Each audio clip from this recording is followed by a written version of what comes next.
So looking back at history, today, April 4th, 2018, 50 years ago, obviously this was a monumental day in U.S. history, also kind of an impactful day in your personal life. Talk about what you were doing on this day 50 years ago.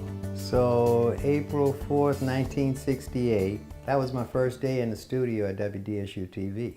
As I walked in, they were announcing that King had been shot by 6:30, and this was 6 o'clock. By 6:30, he died. I lived through that next 3 hours in the station, seeing what was going on around the country in terms of how the black community in most urban areas of America were reacting to it. Back then, we didn't have 24-hour news. We didn't have a CNN or MSNBC or Fox or none of that. So the news came across the wires, and there were news of riots and outrage and all kind of demonstrations going on around the country.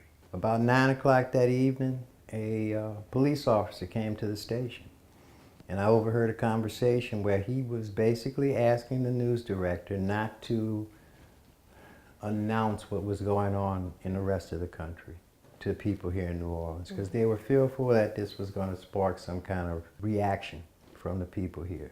To see how news could be manipulated, how news could be suppressed, how information was being utilized in a way to make sure that there wasn't a reaction on the part of the African American community here in New Orleans. Mm-hmm. And just thinking back on that day, what was the sentiment and reaction here in New Orleans, even though they didn't know about the riots, I guess? There was hundreds of people in Shakespeare Park, and they were milling around trying to figure out what they wanted to do, what they didn't want to do. There was a great deal of anger. There was a great deal of just raw emotion about why would they kill someone who was committed to trying to do something that was so right. King's approach, I think, was probably one of the most brilliant things you could ever think of. Dr. King made the commitment that we would protest, but that we would not protest in a violent way. The moral outrage of people who saw what was happening to those peaceful marches is what got the compass of this country turned around in a direction of doing what was right for the African American community. What was the fight for? It was for equality. It was for what else? It was for, number one, eliminating the legal segregation of the races. The Montgomery bus boycott was about being able to sit on a bus wherever you wanted to sit.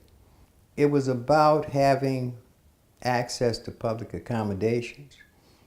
I think the most important victory was around the Voting Rights Act, because that leveled the playing field, particularly in the South, where you had large African American populations. The right to vote gave us the opportunity to be able to be in political office, in elective office, and change the laws that were causing us not to be able to have equal opportunity. It wasn't necessarily, I've heard you say, a fight for integration. It was a fight, like you said, for equality. It was a fight for equality. It's a fight for having equal opportunity. I think the fight today has changed to the extent, and I must tell you, I'm very excited to see young people take to the streets like they have, like the march.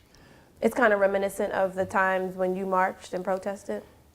It's kind of reminiscent in many ways, and it's important, I think, to understand that the civil rights movement was fueled by young people, college kids.